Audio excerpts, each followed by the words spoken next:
हो नहीं हो उसकी बात मत सोच के एकदम बोल्ड सपना कि अगर मेरे को एकदम एम्बिशियस, एकदम आउट देयर अगर मैं कर दूं तो एकदम मेरे को लगेगा कि मैंने एकदम आसमान में छेद कर दिया, तो वो क्या होगा, और वही पूछ।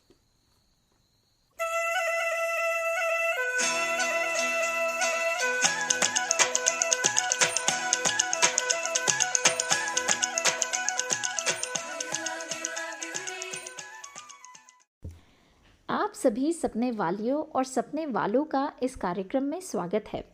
यह कार्यक्रम, जैसा कि इसका नाम है सपने वाली, सपने और सपने देखने वालों के बारे में है। हर एपिसोड में युवक युवतियां जो अभी अपने सपने बुन रहे हैं, उन लोगों से चर्चा करेंगे जिन्होंने अपनी ज़िंदगी में कुछ हासिल किया है। उनसे बात करके समझेंगे कि उनके सपने कैसे बने, क्या मुश्किलें आईं और कैसे वो आगे बढ़ते चले गए। मैं साझे सपने से सुरभि यादव इस कार्यक्रम की सूत्रधार रहूंगी। साझे सपने एक संस्था है जो गांव में रहने वाली युवतियों को पढ़ने और कमाने का अवसर देती है। सुनने वालों को ये भी बताना चाहूँगी कि जो हमने संगीत सुना वो मेहुल सुरती का है। तो चलें शुरू करते हैं अपने सपनों को साझा करना। आज हम सुनेंगे सपने वाली संध्या गुप्ता की कहानी। संध्या आविष्कार नाम की NGO की संस्थापक हैं। आविष्कार गणित और विज्ञान की ऐसी अनोखी प्रयोगशाला है जहाँ पे ये विषय खेल खेल में सिखाए जाते हैं। वैसे तो ये बिहार के दानापुर नाम के कस्बे में पली बड़ी हैं, लेकिन इनका काम और इनकी पढ़ाई इन्हें देश विदेश में लेकर गया है।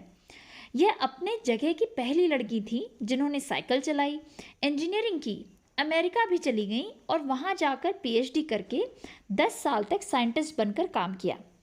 अब पिछले कई सालों से ये हिमाचल में बसी हुई हैं और वहाँ पे आविष्कार चला रही हैं।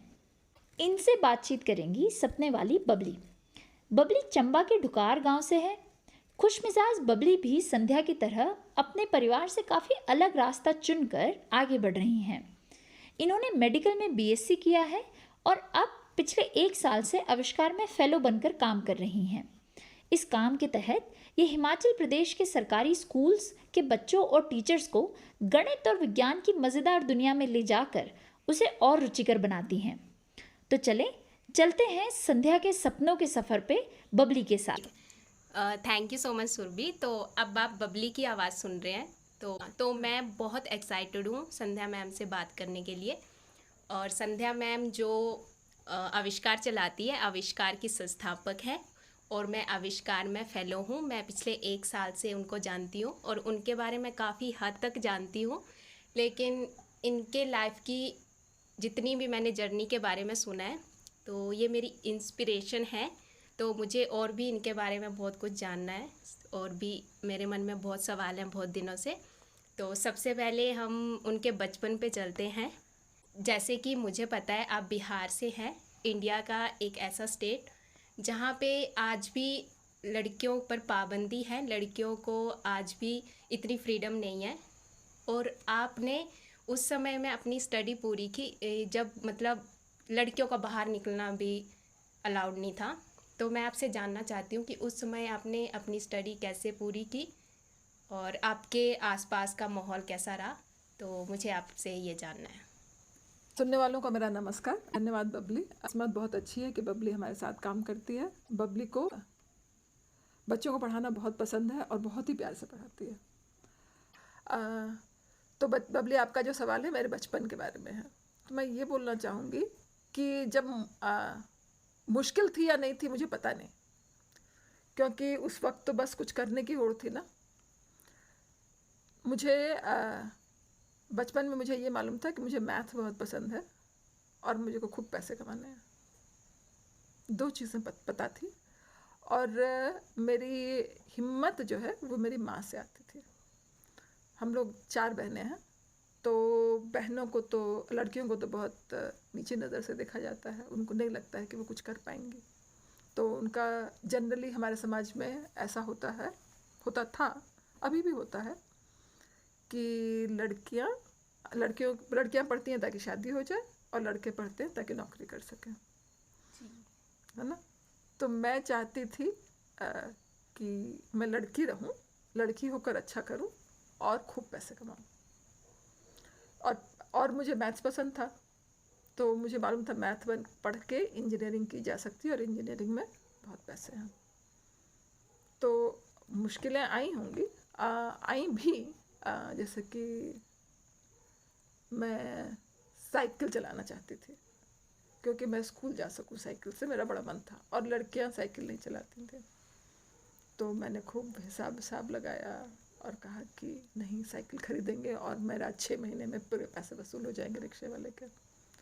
तो खूब घर में सबको समझाना पड़ा, लेकिन वो कर सकी। तो ये भी बोलूँगी कि किस्मत थी कि माँ बाप ऐसे थे जो सुन रहे थे। अगर वैसे ना होते तो दिक्कत होती। और क्या दिक्कत आई? मतलब पिछली ना, मतलब कि अब जब सोचती हूँ तो लगता है कि दिक्कत है। उस वक्त ये नहीं पता था ना कि दिक्कत है। वो किसी भी बच्चे की ज़िंदगी तो बच्चे की ज़िंदगी है ना। और जब नौकरी करने गई, नौकरी करने नहीं, उससे पहले मैं इंजीनियरिंग में एडमिशन लेना चाहती थी। तो किस्मत थी कि इंजीनियरिंग का रिजल्ट मेडिकल से पहले निकल गया, और मैं मेडिकल करना नहीं चाहते थे। मेरे माँ बाप चाहते थे अगर लड़की है तो डॉक्टर बन सकती, इंजीनियर कैसे बनेंगे।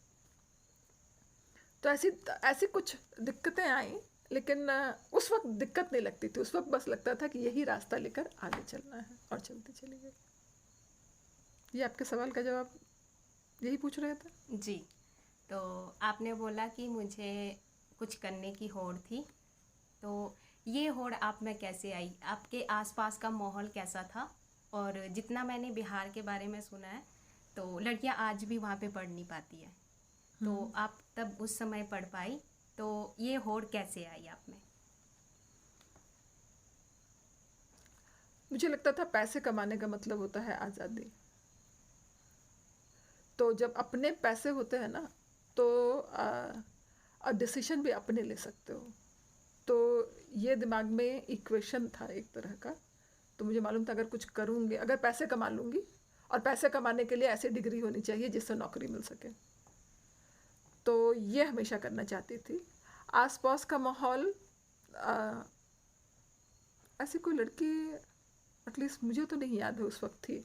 तो मैं अपने मैं दानापुर की हूँ, तो दानापुर से उस वक्त सिर्फ मैं ही थी जो इंजीनियरिंग के लिए जा रही थी, जी। के लिए गई। तो पूरे दानापुर में मेन न्यूज़ बन गई। तो आई थिंक मुझे ऐसा ही आता था, मुझे और कोई तरीका नहीं याद मालूम था। और किस्मत अच्छी थी नवे कि भाई नहीं था, और माँ को में ये ललक थी कि मेरी लड़कियां लड़कों से कम नहीं होंगी।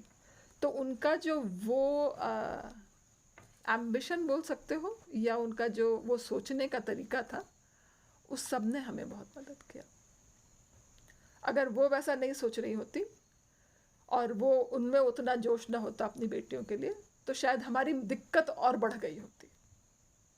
लेकिन वो जो उनका जोश था ना, उसने बहुत मदद किया। मुझे याद है जब हम लोग दानापुर आए थे ना, तो हमारा बाज़ार में मकान था, और बाज़ार में जैसे खिड़कियाँ होती है ना, तो खिड़कियों के आगे टाट लगा रहता था। जी। और लड़कियाँ, तो आप लड़कियों का चेहरा सड़क पे नहीं देखते थे, मर्द ही सामान खरीदते थे बाज़ार में। तो अगर उसमें छेद करके औरतें बाहर झांकती थी, तो आप औरतों का चेहरा नहीं देख सकते थे। तो जब हम, याद है मैं लखनऊ से दानापुर पहुंची, तो मेरी माँ ने कोई टाट नहीं लगाया, वो सीधे बिल्कुल बाहर चली गई और बाहर खुले में खड़ी हो गई।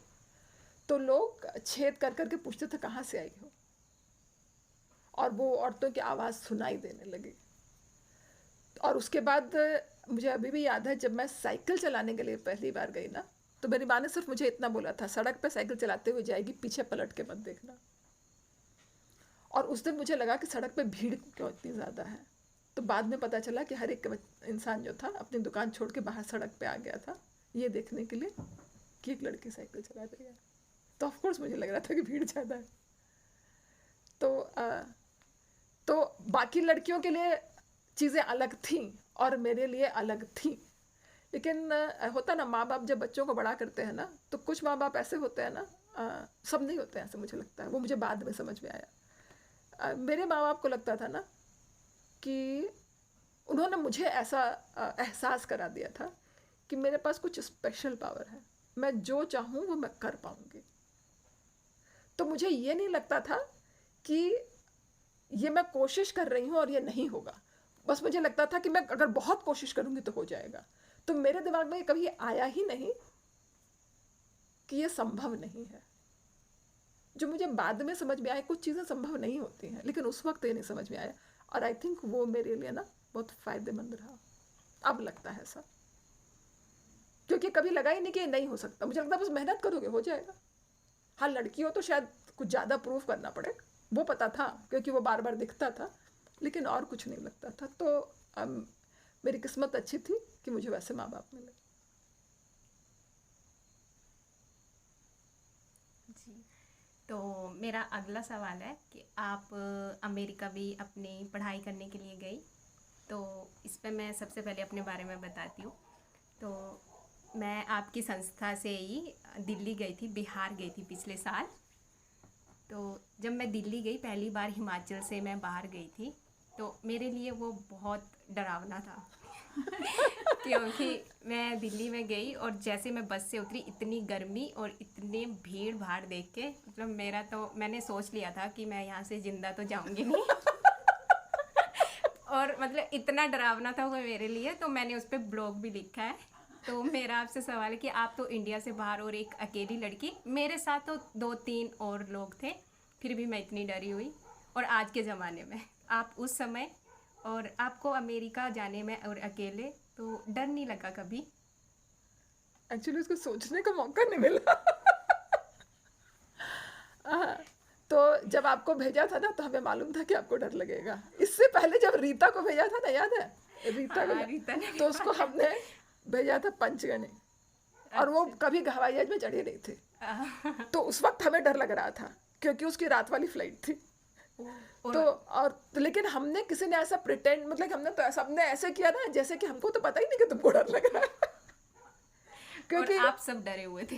हाँ, चिंता थी, डरे भी नहीं तो पहुंच तो जाएगी ही, लेकिन उसको डर लग रहा है। तो अगर सामने वाले को, किसी और को पता चल जाए ना कि इसको डर लग रहा है, तो बाकी लोग डरा सकते हैं, लेकिन अगर पता नहीं है तो कुछ नहीं ना जी। तो आप तो बहुत लोगों के साथ गई थी। फिर भी मेरी वो हालत थी कि जिंदा वापस नहीं आऊंगी। तो आप अपनी जर्नी बताओ, आपके साथ क्या हुआ? हाँ, नहीं, मेरे को तो बहुत एक्साइटमेंट था। मुझे लगता था उस वक्त क्योंकि हिंदुस्तान में रहकर ना, बिहार में रहकर अब बहुत कुछ करने की कोशिश की थी, लेकिन जब उस उम्र में पहुंच जाते हो ना, 20-21 की उम्र में, तो बंदिशें और खुल के दिखने लगती हैं जी। है ना। बचपन में आप फ्रॉक पहन के घूम सकते हो, लेकिन बड़े होके फ्रॉक पहनोगे ना तो माँ बाप कहेंगे कि नहीं, ऐसे कपड़े नहीं पहन सकते, सलवार कुर्ता पहनना है, जीन्स टी शर्ट नहीं पहन सकते, वो कुर्ती लंबी होनी चाहिए। तो वो बंधन दिखने लगते हैं ना। तो ये तो मैं एक कपड़े की बात कर रही हूँ। और बंधन सिर्फ कपड़ों तक ही सीमित नहीं होते ना, बंधन ऐसे भी हो सकते हैं कि हाँ, तुम अगर यहाँ से जमशेदपुर जा रही हो तो तुम्हारा कोई साथ जाना चाहिए। हमारी किस्मत थी कि साथ में कोई था ही नहीं। अभी घर में सिर्फ अगर कोई लड़का है तो मेरे पिताजी, अभी किसको किसको लेके जाएंगे? तो माँ बाप को भी बहुत जल्दी एक्सेप्ट करना पड़ा, ये तो सब जगह अकेले जाएगी। तो उससे फ़ायदा हुआ कि कॉन्फिडेंस बन गया ना कि हाँ, मैं अकेले, मतलब मैं देख सकती हूँ, कोई दिक्कत नहीं। तो जब यूएस जाने का भी था तो मेरे को लगा था मैं ऐसी जगह जा रही हूँ जहाँ पर कोई बंदिश नहीं, मैं जो चाहूँगी वो कर सकती हूँ। तो बस मैं एक सपना लेकर जा रही थी कि मैं जो चाहती हूँ वो कर सकती हूँ, और वो दुनिया जो है ऐसी जगह पहुँचूँगी जहाँ बहुत सारी संभावनाएं हैं। तो डर दिमाग में नहीं आया।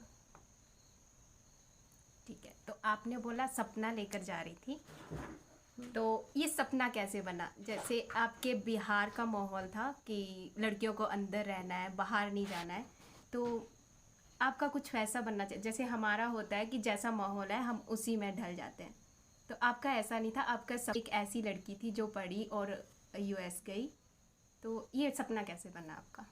मैंने बोला ना कि मेरे माँ बाप ने जैसे बड़ा किया था, वो उन्होंने पहले ही मुझे ऐसा लगता था कि अगर कोई कुछ कर सकता है तो वो मैं हूँ। मेरे को लगता ही शुरू से ही लगता था कि मैं बहुत स्पेशल हूँ, कि मतलब मैं नहीं करूँगी तो कौन करेगा? अगर कोई कर सकता है तो वो मैं ही हूँ। ये मेरे ऊपर जो विश्वास था ना, वो बहुत दृढ़ था। मतलब कि ये कुछ, मतलब कि ऑलमोस्ट बेवकूफ़ी जैसा अब लगता है लेकिन मुझे ऐसा ही लगता था। तो मुझे लगता था ना कि अगर ये करना है, हाँ ऑफ कोर्स हो जाएगा। हो जाएगा, हो जाएगा, खाली थोड़ी मेहनत करनी पड़ेगी।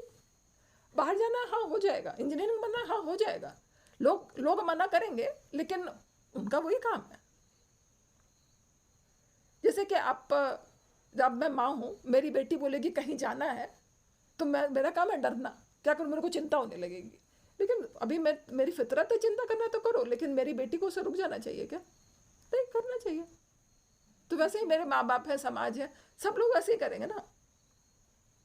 लेकिन एक अंदर की जो होता है ना, आकांक्षा, चाहत, करना है ट्राई करो, लेकिन ये नहीं कि कुछ बेवकूफ़ी वाला ट्राई करो। सोच कर रिस्क लो, लेकिन पूरा कैलकुलेट करके, तो ठीक है। जी बिल्कुल। मेरा एक और सवाल है आपसे कि आपको क्या लगता है आगे बढ़ना क्यों ज़रूरी है? उसका मतलब कि मेरे गांव में क्या है कि लड़कियों को फ्रीडम है। ऐसा नहीं है कि लड़कियों की शादी माँ बाप करवा देते हैं। लड़कियां +2 तक पढ़ लेती हैं, फिर कोई लड़का पसंद आ गया, बस तो वो पसंद आ गया और माँ बाप को बोल दिया। तो ऐसा नहीं है कि ज़बरदस्ती की है माँ बाप ने, लेकिन उनमें खुश है वो, तो उनकी शादी करवा दी। और मेरा है तो मुझे अभी ऐसा कुछ नहीं है, बस मेरा है कि मुझे कुछ करना है लाइफ में। मेरा ऐसे कोई फिक्स एम नहीं है कि ये चीज़ करनी है मुझे अपनी लाइफ में। बस मेरा है, मुझे सीखना है सबसे पहले और कुछ करना है। तो मुझे भी फ्रीडम है, उनको भी फ्रीडम है। लेकिन मेरा सवाल ये है कि जब वो भी खुश हैं, मैं भी खुश हूँ इस सब में, तो आगे बढ़ना क्यों ज़रूरी है? आगे बढ़ने का मतलब क्या होता है?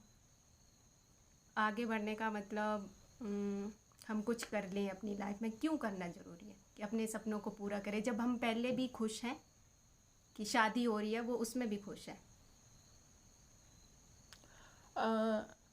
तो ऐसे बोलूं कि आपका भाई है, जी।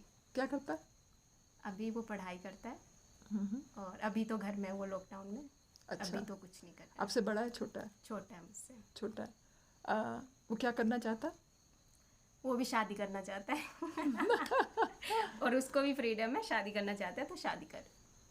अच्छा, तो जब वो खुश है उसमें। तो वो नौकरी नहीं करना चाहता है? नौकरी करना चाहता है कि हाँ ज़िंदगी जीनी है तो पैसा भी चाहिए, नौकरी भी कर लेगा, लेकिन उसका है कि मुझे शादी भी करनी है। ऐसा नहीं। कुछ एम नहीं है। तो उसका नौकरी करना ज़रूरी है या नहीं?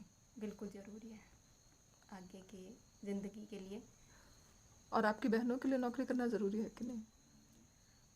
ऐसा कभी लगा नहीं, क्योंकि मेरी बहनें मेरी भी, हम 4 बहनें हैं, तो उन लोगों को भी लड़का पसंद आ गया, शादी होगी, आगे भी सब कुछ सही है, सब कुछ चल रहा है। मेरे जो भी जीजा जी हैं सारे काम कर रहे हैं, उनकी लाइफ भी अच्छे से चल रही है।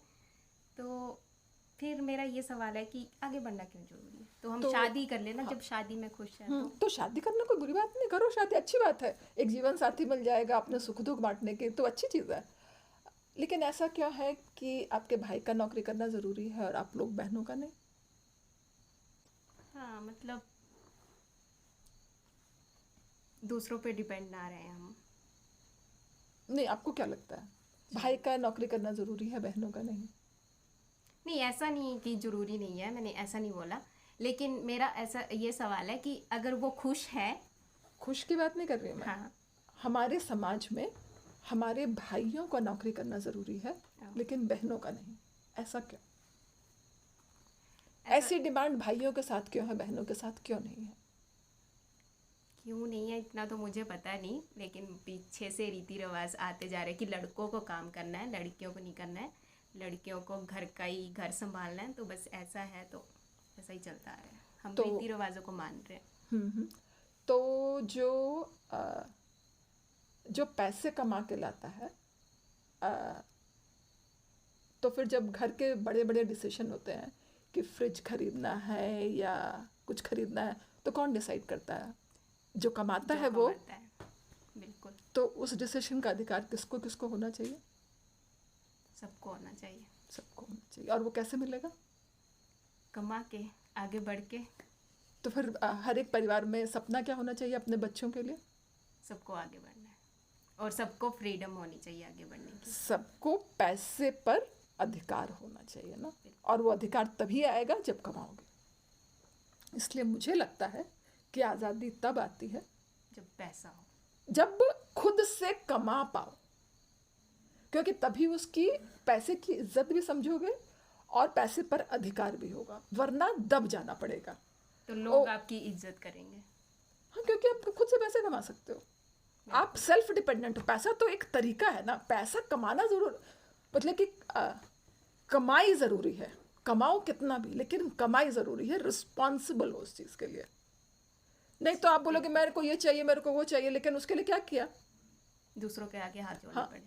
दूसरों के आगे हाथ, क्योंकि अभी हमारे देश में ऐसा नहीं है कि तुम घर में काम करते हो तो उसका लोग उसको उतनी अहमियत देते हैं, नहीं देते हैं ना। अगर वो देने लगे तब तो बात बराबर हो जाती, लेकिन ऐसा अभी है नहीं। ये नहीं कि औरतें काम नहीं करती हैं, लेकिन अनफॉर्चुनेटली पैसे तभी मिलते हैं जब घर के बाहर काम करो। उस रास्ते में मुश्किलें तो आएंगी, और वो रास्ता अपने परिवार से इतना अलग रास्ता होगा ना कि हो सकता है वो परिवार से दूर भी ले जाए। लेकिन आप जो इंसान बन जाओगे ना, उसमें परिवार को तो बहुत प्राउड लगेगा, लेकिन आपको कभी कभी ऐसा भी लगने वाला है कि हम फिट नहीं हो रही हैं यहाँ पे। ये सब होगा तो लेकिन वो चीज़ बार बार सोचने के लिए सोचना, अभी सोचना, जो कि हमने उस वक्त नहीं सोचा कि क्या मैं ये चाहती हूँ। अभी मज़ा आ रहा है, बहुत, बिल्कुल मजा आ रहा है। तो तभी तो मैं घर गई थी, वहां पे नहीं रह पाई क्योंकि तो और ये मुश्किल होता चला जाएगा, ये मैं अभी बता दे रही हूँ। वो जैसे जैसे और सीखोगे ना और कुछ करने लगोगे और सपने बड़े होते चले जाएंगे, तो घर में रहना मुश्किल हो जाएगा।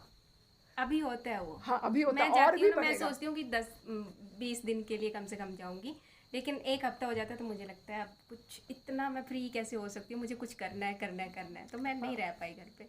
हाँ, वो होगा होगा। अभी सुरभि से पूछ लो, सुरभि की भी तो बहन है ना वहाँ पर, वो उसको बोलो खरगांव में जाकर कितने दिन रहेगी। लेकिन अगर अपनी संस्था को लेके वहाँ खोल दिया ना, सबसे लड़ाई करेगी, सबसे लड़ाई हो जाएगी इसकी, लेकिन तब उसके पास मकसद हो जाएगा। तो आपकी बहनों की ज़िंदगी आपसे और आपकी ज़िंदगी बहुत अलग होने वाली है, और मुश्किलें भी बहुत आने वाली हैं। मैं तो बोलूँगी लड़का भी खुद से ढूंढ ले, वरना बाद में दिक्कत होने वाली है। माँ बाप नहीं ढूंढ पाएंगे अब। वो ढूंढेंगे भी नहीं, वो है कि बस हाँ, करेगी, सोची नहीं लड़के वाली कि हाँ कोई लड़का चाहिए। कुछ मेरे आसपास मेरी बहनें भी थी, वो भी लड़कों से फ़ोन पे बात करती थी, मेरे आसपास का माहौल ऐसा ही था। लेकिन मेरा पता नहीं क्यों सोचती थी, ये मुझे आज तक समझ नहीं आया। तो मैं सोचती अगर मैं इस रास्ते पे चल पड़ी तो इसी से हो जाऊंगी, फिर इसकी तरफ ही हो जाऊंगी, ना मैं पढ़ाई कर पाऊंगी ना कुछ हो पाएगा। तो आज तक ये चूज़ ही नहीं करा, और अब मेरा कुछ मन भी नहीं करता है ये सब करने का।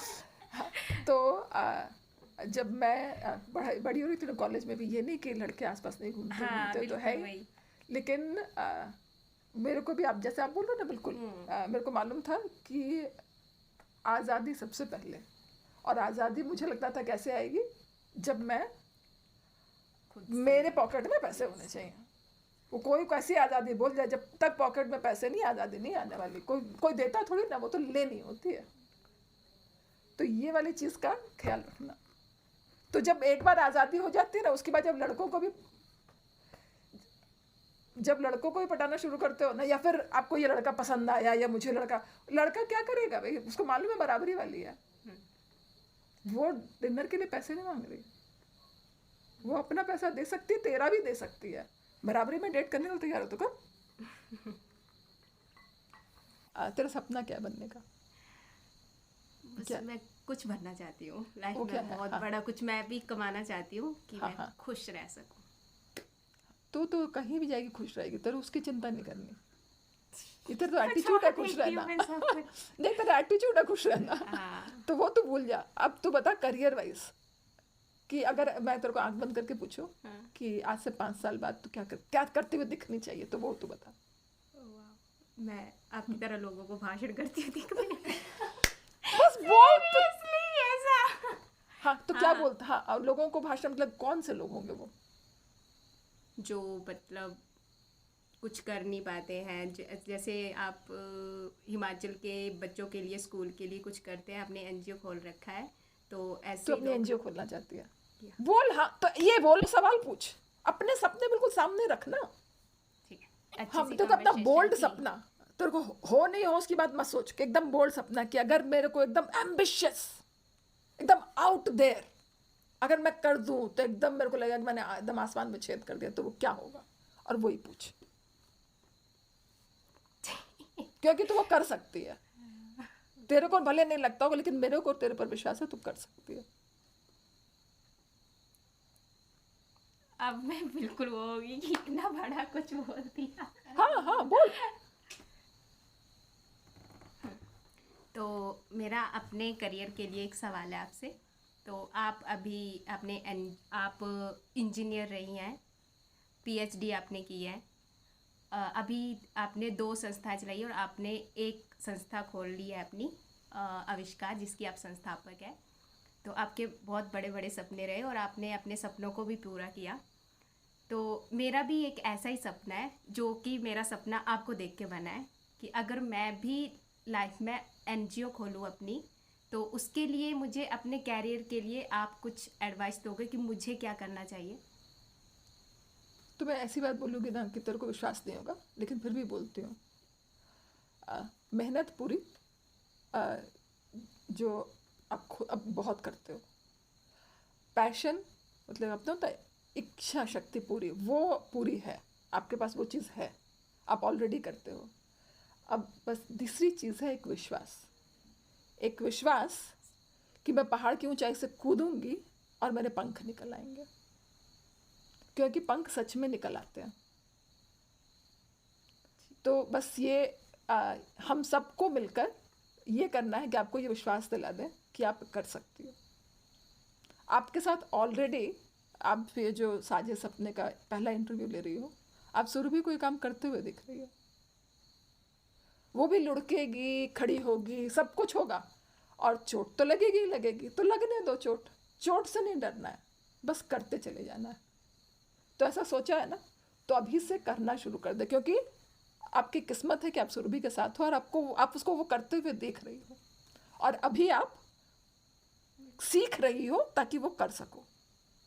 तो जब वो खोलते सब कुछ करते चलिए, देखते जाओ क्या क्या होता है, क्या क्या होता है, और अपनी तैयारी पूरी रखेंगे, और जैसे ही लगेगा कि बस उस जगह पहुंच गए हैं, और वो हो सकता है कि आज से 6 महीने में लग जाए, आज से 2 साल बाद लगे, वो अंदर वो जब प्यास जग जाएगी ना, और वो बुझेगी ही नहीं कि अब तो करना ही रहा ही नहीं जाएगा, तो वो हो ही जाएगा।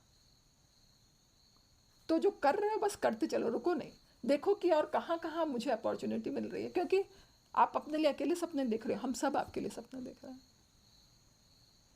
तो जब वो आपको दिखने लगेगा, अच्छा यहाँ से भी कुछ सीख सकते हैं, यहाँ से ये सीख सकते हैं, जगह जगह से क्या सीख सकते हैं, कंटिन्यूअसली जो आप सीखने का काम ऑलरेडी करती हो, बस वो करते चले जाओ, आपकी संस्था तो खुलेगी, हम लोग सब मिलकर मदद करेंगे और खुल जाएगी वो, और फिर चंबा में जाकर आप आविष्कार चलाना। Thank you so much ma'am. बस हाँ, thank you so much Sandhya ma'am, आपने पूरी जर्नी हमसे शेयर की, और मैं आपके बारे में काफ़ी कुछ जानती थी, लेकिन अभी मुझे ज़्यादा जानने को मिला। थैंक यू सो मच, और आपकी बातें सुन के मैं और भी मोटिवेट हो गई हूँ, और अब मैं ये पूरी रिकॉर्डिंग सुनती रहूँगी जब भी मेरा मन दुखी हो या कुछ भी, तो अपनी मोटिवेशन के लिए मैं ये हमेशा यूज़ करूँगी।